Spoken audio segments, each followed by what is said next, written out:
ఇవాళ world AIDS day. We'll talk about HIV in pregnancy. Hi, I'm Dr. Ramani, obstetrician and gynecologist.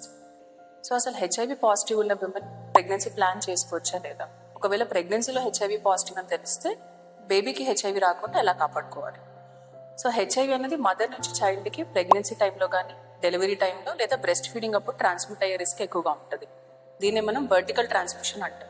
అదే ART treatment తీసుకోవడం వల్ల, అంటే anti retroviral therapy తీసుకోవడం వల్ల ఈ వర్టికల్ ట్రాన్స్మిషన్ రిస్క్ని మనం లెస్ దాన్ 5%కి తీసుకురావచ్చు.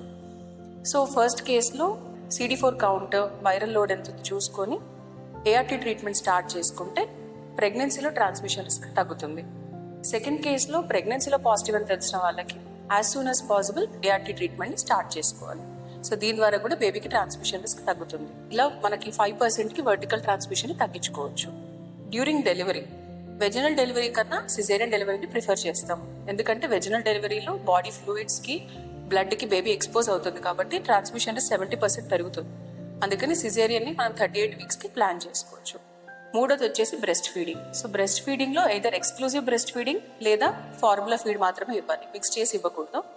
ఒకవేళ మదర్ వైరల్ లోడ్ చాలా తక్కువగా ఉండి బేబీ కూడా ఏఆర్టీ ప్రొఫైలాక్సిస్ పైన ఉంటే బ్రెస్ట్ ఫీడింగ్ ఇవ్వచ్చు. ఇది మన పీడియాట్రిషియన్ని కన్సల్ట్ అవుతే వాళ్ళు గైడ్ చేస్తారు. So all HIV positive women can have safe pregnancies and healthy babies. ప్రెగ్నెన్సీకి ముందే డాక్టర్ని కన్సల్ట్ అయ్యి వాళ్ళ అడ్వైస్ తీసుకుంటే సరిపోతుంది. Thank you.